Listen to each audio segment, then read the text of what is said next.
복음 5장 33절로 42절까지 말씀입니다. 여기서 이제 예수님이 앞에서 말하는 것처럼 율법에 나오는 성경에 나오는 이야기를 풀어서 계속 교훈을 주는 거예요. 노하지 말라 하는 이야기를 했었고, 그 다음에 간음하지 말라 하는 얘기를 하고, 이제 맹세하지 말라 하는 이야기를 하는 거예요. 그 33절로 37절입니다. 또 옛사람에게 말한 바 헛 맹세를 하지 말고 내 맹세한 것을 주께 지키라 하였다는 것을 너희가 들었으나 나는 너희에게 이르노니 도무지 맹세하지 말지니 하늘로도 하지 말라 이는 하나님의 보좌이며 땅으로도 하지 말라 이는 하나님의 발등상이며 예루살렘으로도 하지 말라 이는 큰 임금의 성이며 내 머리로도 하지 말라 이는 내가 한토록도 희고 검게 할 수 없음이라.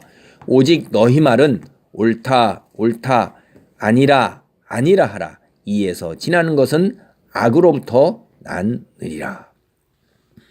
이 말씀의 본질이 뭐냐 하면 사람은 능력이 없는 거예요. 그런데 거기에 뭐가 있냐면 교만함이 있어요. 아주 교만함이 있고 목이 고다가지고서 자신이 굉장히 다른 사람보다 옳고 선하고 의롭다는 것을 내세우려고 그러는 거예요. 그런 교만과 거만함이 있어가지고선 이렇게 맹세를 하는 거예요. 옛사람이라는 것은 이스라엘 민족에게 한 이야기를 하는 거예요. 우리가 맹세를 할 때 그 맹세를 지킬 수 있는가? 그런 능력이 우리에게는 전혀 없어요. 왜냐하면 사람은요, 자기 자신도 스스로를 모르고 상황에 따라서 사람의 마음이 변해요. 그리고 환경이 변하고 상황이 변하면 그때하고 다르니까 그때는 지킬 수 있을 것 같았는데 뒤에 가면 그만한 불이익이나 손해를 보고 그걸 감당하지 못한다 이 말이에요. 그래서 우리가 살아가는데 질서를 세우기 위해서 뭐냐면 마음이 변하지 않도록 하기 위해서 계약서라는 거를 쓰잖아요. 계약서를 쓰고도 때로 사람은 자기가 그 계약금을 갖다 잃어버리더라도 더 큰 이익이 되니까 그 계약금을 그냥 줘버리고 그 계약서대로 이행하지 않는 경우도 우리가 종종 있어요. 이렇게 사람은 자기의 이익을 탐하기 때문에 자기 중심적으로 신의를 지키는 것 이럴 능력이 없어요. 그런데도 내가 반드시 그렇게 하리라 하면서 내가 하늘로 맹세하겠다 이러는 거예요. 근데 하늘이 하나님의 보좌라는 거는 상징이지 실제로 거기가 하나님의 보좌가 아니죠. 땅으로도 하지 말라. 이게 하나님의 발등상이라는 것도 땅도 그것도 내가 맹세할 만한 의지할 만한 것이 안 된다는 거예요. 하늘이라는 게 뭐예요 이게? 천지 자연이 그대로 있는 것이지요. 그리고 우리로서는 엄청나게 큰 것이잖아요. 이런 것들이 내가 맹세를 해서 의지할 만한 것이냐? 내가 거기하고 무슨 상관이 있어요? 하늘과 땅이 자기와 무슨 상관이 있어요? 자기의 능력과 무슨 상관이 있어요? 그런데 이것이 예전에는 이제 신의 능력을 빌어서 신의 저기로 내가 신의 이름으로 맹세하는 거하고 같은 거예요. 예루살렘도 뭐예요? 큰 임금의 성이 뭐죠? 하나님의 성소가 거하는 곳이에요. 성산이고 시온이라 이 말이에요.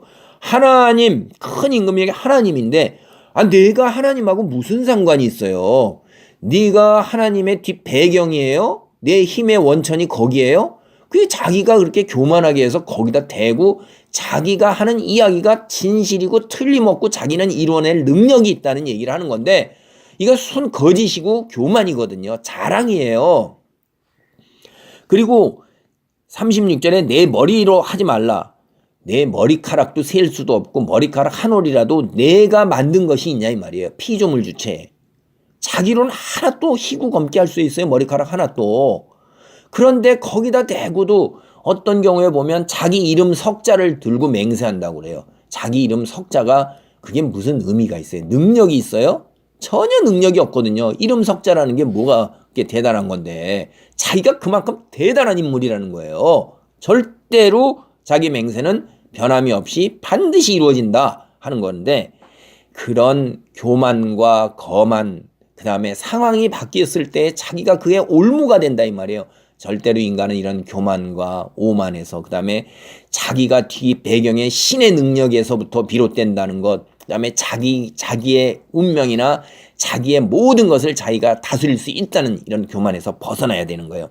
그저 예 그렇습니다 아닙니다 이렇게 하는 거예요. 이것보다 더 초과해서 더 나갔고 맞는다고 강제를 부릴 때는 그건 악이라는 거예요. 우리가 유치원 같이 이렇게 어린아이들이 막 다투는 거 보죠. 자기가 옳다고 그러다가 그 옳은 게 애들한테 안 받아들이면 그 다음에 뒹굴고 울고 떼쓰는 거 있잖아요. 이거하고 똑같은 거예요. 억지를 부리는 거하고 똑같은 거란 말이에요. 그건 악이라는 거예요. 그래서 항상 교만하면서 네 그렇습니다. 아닙니다. 이렇게 교만한 자리에 있어야 돼요. 교만한 자리가 아니라 죄송합니다. 교만한 자리를 벗어나서 겸손한 자리에 있어서 우리는 옳다 아니다 이런 겸손함으로 살아가는 것이 우리의 분수인 것입니다. 피조물의 위치에 있는 거예요. 그 다음에 이제 38절로부터 42절까지는 하나님께서 하시는 말씀이 우리가 옛날보다 더 나아가는 거예요. 또 눈은 눈으로 이는 이로 갚으라 했다는 것을 너희가 들었으나, 이게 이제 구약의 율법이 그 인간의 악함이 그 이상을 넘어서 보복하고자 하는 것을 금하는 거예요. 눈은 눈으로 갚고 이는 이로 갚고 때린 것은 때린 것으로 갚으라는 이야기가 아닌 거예요. 그 본질 정신이 뭐냐? 그 본질 정신을 예수님께서 39절로 42절까지 말씀하시는 거예요. 나는 너에게 이르노니 악한 자를 대적하지 말라. 악한 자를 대적하는 것, 이게 뭐냐면 때리면 때린 걸로 갚는 거란 말이에요. 누구든지 내 오른편 뺨을 치거든 왼편도 돌려대며 또 너를 고발하여 속옷을 가지고자 하는 자에게 겉옷까지도 가지게 하며 또 누구든지 너로 억지로 오리를 가게 하거든 그 사람과 심리를 동행하고 내게 구하는 자에게 주며 내게 꾸고자 하는 자에게 거르지 않으지 말라. 그러니까 근본 정신을 예수님이 설명하는 거예요. 39절로부터 42절까지를. 눈을 눈으로 이를 이로 갚으라 하는 것, 그 근본 정신은 너희가 그렇게 악한 자를 대적하는데도 그 이상을 넘어가서는 안 된다. 너희는 원래 악한 존재이기 때문에 그걸 넘어가니까 그걸 금하려고 한 거예요. 본래는 뭐예요? 오른편 뺨을 치거든 왼편도 돌려대고 속옷을 가지면 겉옷까지도 줄 그런 마음으로 사랑으로 그렇게 그에게 베풀어야 한다는 것인데, 어떻게 인간이 오른편 뺨을 치는데 왼편을 돌려대고 속옷을 가지는데 겉옷을 주고 오리를 가게 하는데 심리를 가고 구하는 자에게 꾸고자 하는 자에게 거절하지 말고 다 줄 수 있어요. 이것 때문에 자기의 믿음이 부족하고 이게 안 되는데 해고 나서 그 다음에 시험에 빠지잖아요. 믿음에 이르지 못하고 믿음이 부족하다는 것.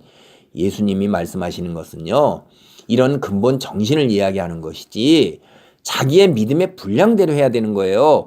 되지도 않으면서 해고하고 이런 것들을 그냥 문자 그대로 따르고 난 다음에 그 다음에 자기의 믿음의 수준이 그게 안 돼가지고 이로 인해서 믿음까지도 떠나게 되는 일이 많다며. 그리고 믿음은 거짓말이야. 어떻게 너희 예수 믿는 사람들이 이런 것도 행하지 않으면 거짓고 위선자다 이렇게 얘기하는 것이, 그게 말이 안 된다는 거예요. 믿음의 분량요, 이것을 이렇게 행할 수 있는 사람이 어디 있습니까 세상에. 기독교는 불가능한 거예요. 제게 어떤 사람이 한번 화를 내면서 그런 거예요. 이런 거 할 수도 없는데 기독교가 이렇게 어떻게 이런 걸 가지고서 이렇게 거짓말을 하냐고, 이걸 행할 수 있는 사람이 누구냐고. 그래서 내가 당연히 옳은 얘기입니다. 이건 인간은 아무도 할 수가 없는 거예요. 누구만이 할 수 있는 거예요? 성령의 능력을 받아서 하나님의 사람으로 변화된 아주 정말로 진실된 사람이 이렇게 행하고자 하는 정신으로 한 걸음씩 나아가는 거예요. 인간은 분명히 얘기하지만 이런 경지에 도달할 수가 없어요. 이거는 예수님의 경지고 신의 경지예요. 인간은 우선 나를 보존을 해야 되잖아요. 그러니까 이런 걸로 내가 속옷에서 겉옷을 못 젖고 오리에서 심리를 못 가고 구하는 자에게 꾸고자 하는 자에게 거절하지 못했다 하는 것으로 괴로워할 필요가 없어요. 왜냐하면 구하는 자에게 꾸고자 하는 자에게 다 주면 내가 생존이 됩니까? 길 가다가 불쌍한 사람에게 다 벗어주고 그 다음에 구하는 자마다 다 주고 나는 뭘 먹고 살아요? 그건 그런 이야기가 아니라는 거예요. 이거 눈을 뽑아버리고 팔 잘라버리고 범죄하지 아니해서 지옥에 안 가는 거니까 눈 뽑고 팔 잘라버리는 게 그게 예수님이 말씀하신 거예요? 그런 얘기가 아니라 여기 앞에 말을 보세요. 눈은 눈으로 이는 입으로 갚는 것을 금하는 거고, 그렇게만 안 하더라도 벌써 어떻게 된 거예요? 악한 자를 대적하지 않는 거예요.